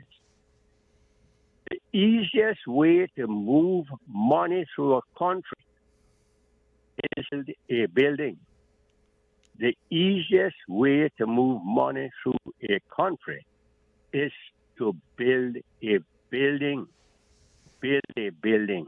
And that is a lot of what's behind it. Good or bad, what my opinion is doesn't really matter. Right? We're enjoying the financial world, but as I said to you, there's a price to pay for everything in life. There's a price to pay. We have to decide if it's worth the price. How much does it benefit the average Caymanian when we do certain things? Not saying it doesn't. Get the job to paint the buildings, to maintain them, etc., and the work, and the plumbing, and the this and that, and other things. But in the long run, the change to our culture and our society, and that caller is saying to the outlook on the place, Norwest Point is a fine example. What is it? What do we really gain from it? That's all I'm mainly saying. We have to understand why these things are being done. We have to understand it. And that's what I was saying about learning something about the Second World War and what the results of it is on the arrival of where we are right now. But that is what I was mainly saying. The change has come. And we have to decide with our elected representatives whom we elected, not to come to us and say we're going to hold this discussion and you will decide, and we're going to hold that discussion again and you will decide. We're going to hold a referendum and we'll decide by referenda the people's wishes. We decided that when we had elections, which is a referendum on who we elect to sit there to represent us. So this is my point. The courage to realize you have to make a decision or wrong. As my cousin Jim Borden often used to say to me, you have to make a decision, right or wrong, but make a decision, make it quickly. Thank you. Have a wonderful day, sir. All right. You take care. And we have another caller. Good afternoon. You're on the air. Hey, Chalo. Hey, how you doing? Well, I like that. I like this conversation, you know. yeah, but. But I tell you right now, Chalo, when you really look at that detective came on, right? Mm-hmm. My little spot right now is Hurley's Grand Harbor. I mean, it really portrays came on, you know, with the gabling. True. And the sidings on the buildings, you know, it looks like old time came on lumber, just like what they had downtown 70 years ago. The Marines, you know.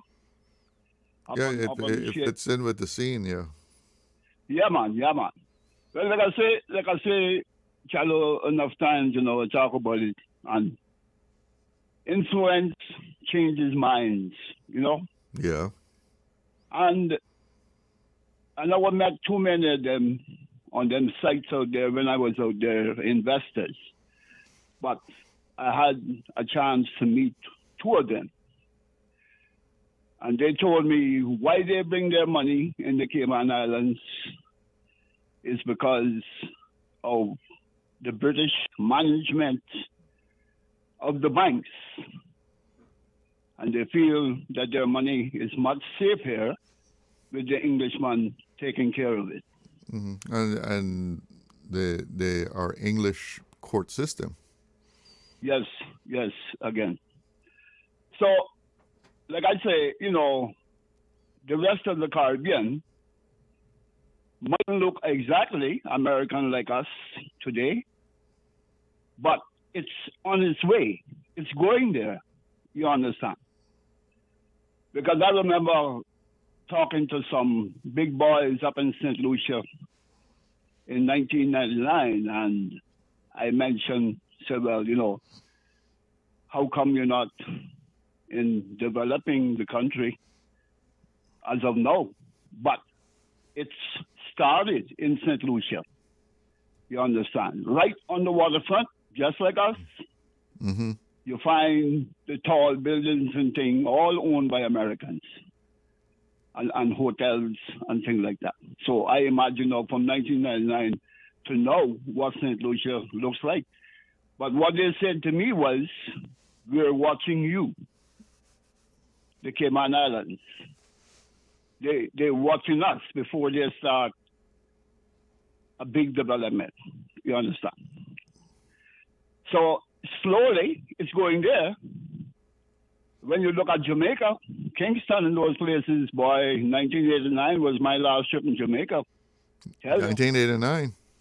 Yeah, I tell you right now, I don't think I could move around in Kingston or in Jamaica like I was doing then. Well, there you have an example. I mean, you know, New Kingston has a much more modern look than, you know, what he used to call downtown, right? I mean, downtown still has that colonial kind of things because those buildings are, you know, much, much older. But New Kingston has that more modern look. Yeah, when you look down Negril and all them places on North Coast, yeah. yeah, it's beginning to look like America same way. You know? Yeah, I haven't been to the grill in a while. Like I said, Chalo, it's slowly moving east, northeast, so whatever you want to call it, going up in the Eastern Caribbean. And that's what I see. These people have money and they come to change you. They want you to eat their food, they want you to do everything like them. You understand? And they have the money, so it's just a matter of time. They're going to change you. You understand?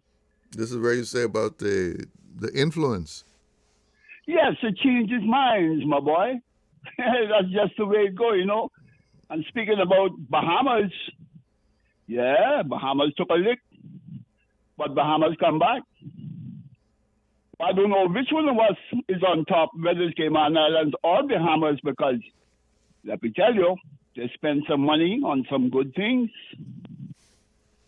such as sports. They put millions and things into it.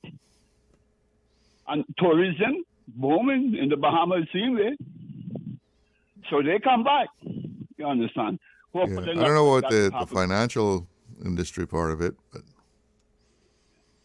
yeah, but I don't know. I think we're still a step ahead of them. On top. Well, that's good news. I believe you. Anyway, I just wish Cayman Islands the best. You know. Always. how we run our home. That's the key. How we run our home. That's the key. And like my caller was talking about before, making came back on there. Sometimes you gotta make some tough decisions, boss. And this mankind is not going to work everywhere. Well, you're talking about the leaders making decisions. I mean, that's what they wanted the job for, right? It's you applied for the job, and now we gave it to you, so you have to make the decision. Yeah, man, Chalo, it's so much to talk about. It's always good talking to you. But I'll let you go for now. Somebody else wants to say something. Later. All right. You take care. Thanks for calling. Do we have a WhatsApp call there? Well, we got to take a break. Be right back. Accidents and illnesses can strike without warning. Ouch! When it comes to urgent care, every second counts. At Doctors Hospital, we have a dedicated team of experienced doctors and nursing staff available to you 24 hours a day, 7 days a week. Don't waste time in an overcrowded emergency room when you need urgent care. Whether it's a broken bone, a severe infection, or a sudden illness, trust in Doctors Hospital's unwavering dedication to providing the best immediate care. For complete urgent care when you need it the most, choose Doctors Hospital, located in Georgetown, 16 Middle Road. The offices of dermatologist Dr. Wayne Porter will be taking appointments from January 12th to 15th at his Crew Road Clinic. Appointment slots are limited. Whether you're seeking advanced skincare, Botox, filler, cosmetic skin enhancements, or simply looking to reduce wrinkles, Dr. Porter offers a full-service dermatology and dermatological surgery practice. For more information, email Dr. Porter Kman at gmail.com or call 946-9020 to book your appointment today. That is 946-9020. Radio Cayman's Talk Today.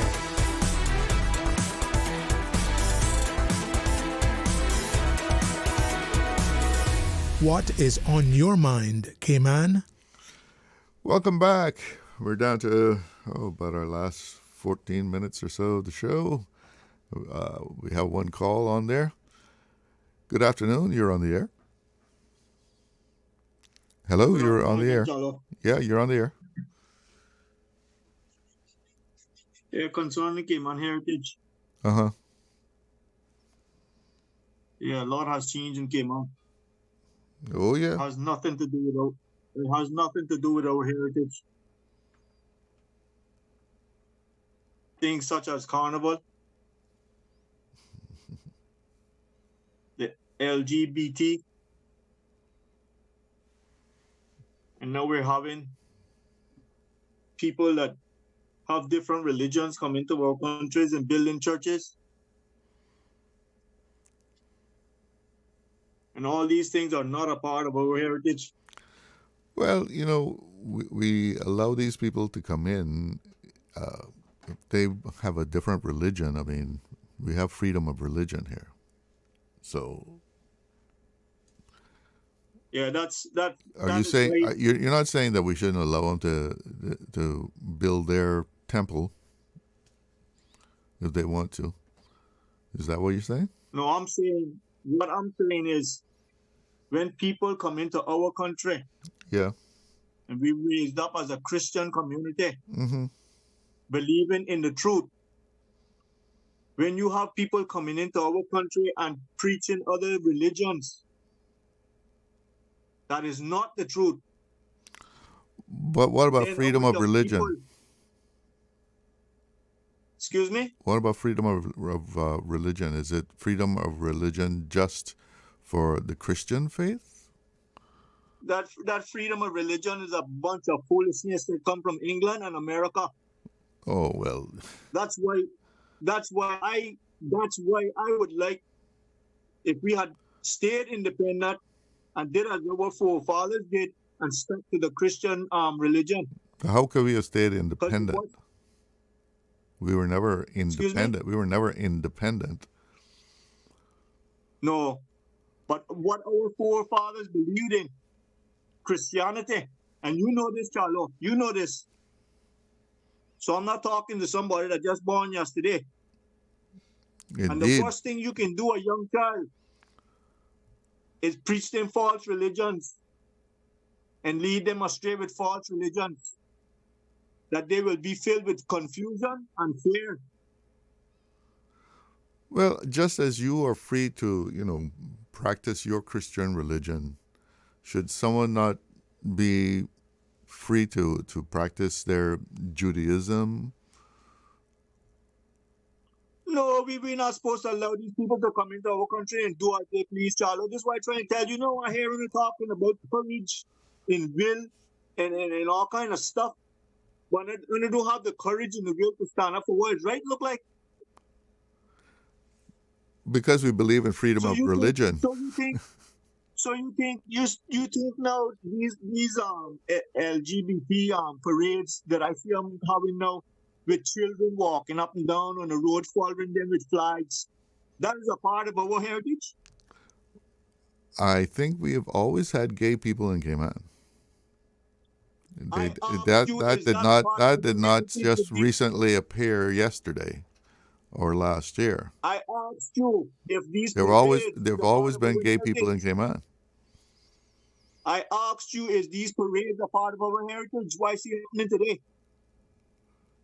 No parade is part of our heritage. We would have no parades if you're going to put it that way. Let me tell you something. There was never parades, except maybe if you want to call the music that those guys would play at Christmas time when they would, go around the village. Mr. Charles Glidden, and the listening audience, you see, when you decide not to fear God and obey His commandments, the wrath of God will come down upon you. And what I see Grand Cayman, the direction I see Grand Cayman headed in, the wrath of God is going to come down upon that island, and then not gonna be nice. And then you all will realize that you all were choosing the wrong direction in not fearing God and obeying His commandments and doing as you please. Remember what I just said to you. As part of freedom of religion, you are free to believe that. That's part of freedom of religion, that we can have our own beliefs. And that is a belief. We can't allow people to come into our country, Mr. Charles Glidden, and destroy our young people with their foolishness about freedom of religion, okay? Thank you. I don't know how you're coping in the UK if you don't believe in freedom of religion. But where are we here? Oh, we got a little voice note to play, right? So let's see if we can get that in before it's too late here. So this is a voice note we received. Good afternoon, Mr. Charles, Mr. Glidden. I just want to touch on a serious situation, well, I can tell you the truth. It's serious for me. But before I go there, I will listen to Mr. Mickey. I always listen to Radio Cayman. I was listening to Mr. Mickey on different little things, and he brought up the dock and thing. Well, I'm not here or there mixed up with no cruise dock. But he said that, well, we elect the politicians to make the decisions for us. Could be so, totally so. And not totally so, but anyway, I remember while he was on that subject, I remembered dear Mr. Berkeley Bush when he chose to build the dock. President Dock. Mr. Berkeley Bush was elected for Georgetown, and he decided that we needed a dock. And people was hard against that. If I'm wrong, I stand to be corrected, but this is my memory because I was out there many nights when that dock was being built, along with my then fiance. I was pregnant. And I used to go and take him food, so I spent a lot of nights out there in 1976. And some people, and I could probably call about a dozen of the names, and we didn't need a dock. We didn't need a dock, But Mr. Berkeley continued to build a dock anyhow. And you know what they did? Next election, they voted him out. But today now, we are saying we need a bigger dock, a commercial dock to bring in our goods. But anyway, we'll see what happens about that. So I'm not really here to debate that. We're bringing a little remembrance back of what happened then. When a then leader decided that, well, he gonna build a dock because we needed it, and we did need it. Thanks for his foreseeing. So I really I heard the last time I heard Mr. J on the radio, Minister J rather, he gave his phone number, and I didn't write that down. But I am appealing to Minister J. Banks today. This new road that just came through from the roundabout up there on Linford Pearson that comes into Windsor Park has suddenly, by the time that road was open that we could drive through it, it has suddenly became a dumping ground. There was one car being scrapped there the other day. It went right through the Christmas, and I took a picture and I posted for thanks DA for moving it. But there's another one right there after they moved that. There's another one right there again. I am beseeching and begging the minister to please to put a sign up there, and most of these roads that no dumping, they blasted all don't want no more cars and leaving them there for people to scrap them. It's a sore eye, and we don't appreciate it. I don't appreciate it. So let me just say me. I don't know about the rest. I don't appreciate it. It doesn't look good. And I like to see the roads and my little islands clean. And because we becoming a real garbage dump. I tell you the truth. It's disgusting. So put some signs up. Get some signs, public work up. No dumping, no parking of the old cars. They even turn the parking lot down by the gym down there for the schools and the swimming place. And they turn that into a garage. They turn that into a car wash. But if I pass and see them, I'm going to tell you they're going to move. Oh, yeah, because it's getting really bad now. Come on. And start prosecuting these people. We got to put our foot down with something, whether they ours or whose. I ain't no business. They don't park your old forsaken cars on our highways and be scrapping them all over the place. Mr. Chalo, you have a blessed and happy New Year, sir, and have a blessed evening and enjoying your show, sir. God bless. Well, thank you very much, and thank you for that little voice note there.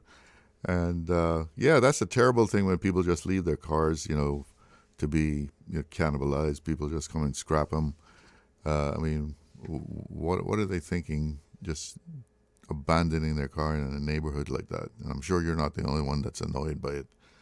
And Mr. Berkeley Bush, yeah, well, he was a man of vision, right? And I think I remember something about him saying, like, where are you going to get the money from, right? And he said, oh, we'll get the money somehow. Yeah, let's build a dock. I think we have a caller on the line. We're going to squeeze you in before it's too late here. Good afternoon. You're on the air. Good afternoon, Charles. Lois. Last minute, Harry. The man with the last word. Good. I need to put you on the spot somehow and ask you directly. In your opinion, what's the difference between a cult and a religion? A cult and a religion? Yes, sir. Well, yeah, you put me on the spot. I want to have to Google that. Just leave it at that. Just leave it at that. There's a difference, but we're not going to turn to that today, but there's a hell of a difference, okay? I'll have to check that out. All right, I'll leave it alone. All right, sure. Bye-bye. All right, that's it? What time we got? Okay, hold on 1 second. Cult versus religion. Didn't even have to finish it. Just popped right up. According to the AI overview on Google, the main difference is that a cult is typically a small, new, often secretive group centered on a charismatic leader, marked by control, isolation, and exploitation, financial, psychological, and otherwise, while a religion is a large, established, socially accepted system with broader and more open beliefs, recognized scriptures, and established structures, though some cult-like elements can exist in any group. Many scholars view cults as new religious movements, NRMs, wow, they got initials and everything, with the label often being prerogative, and a successful NRM can eventually become a mainstream religion. So there you have it. Okay? So, wow. What would we do without Google? Paul? Yeah. Just like that, we got, at least that's their opinion of, somebody's opinion of cult versus a religion. Well, that's it for Talk Today. Thank you so much for tuning in, and thank you to all my callers for making the conversation an interesting one. I'm Charles Glidden. One love. Talk Today is brought to you by Subway, open 24 hours in Countryside, Anderson Square in Georgetown, and Centennial Towers in West Bay. And by the Ministry of District Administration. Explore your history, explore your land, explore your sister islands. And Cayman Airways. Call them on 949-2311 to book your nonstop flights to Los Angeles and Panama. And Doctors Hospital. Peace of mind is important when life happens. Doctors Hospital, always there for you. Call 949-6066.